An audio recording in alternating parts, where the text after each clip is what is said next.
Lopta iza glave na podu. I sada se podižete gore koliko možete. To, bravo. Prema gore izdah.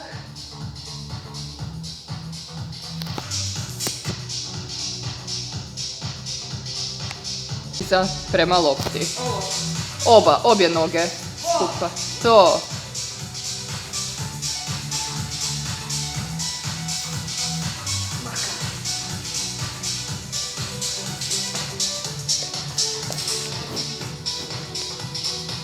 Idemo, znači spajaš loptu sa stopalima. Ajmo. Bravo.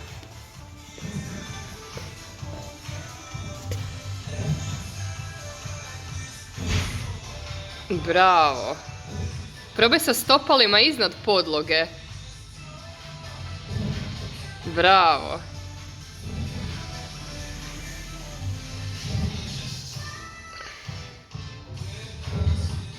Odlično. Što te skoro spriječilo? Kako to da nisi ranije krenula? Pa uvijek se čovjek nekako vodi s time da nema dovoljno vremena. U stvari vremena se uvijek nađe, evo ili ja vježbam i prije posla i poslije posla. Samo si treba posložiti svoje slobodno vrijeme i odluči se otići. Odlično. Što si postigla? Koji je tvoj rezultat? Pa postigla sam da mogu napraviti trbušnjak.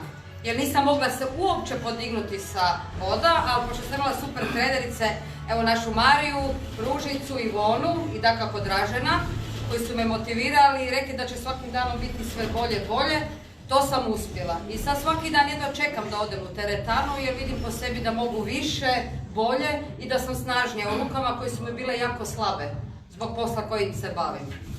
Odlično. Hvala ti, Zvijezda.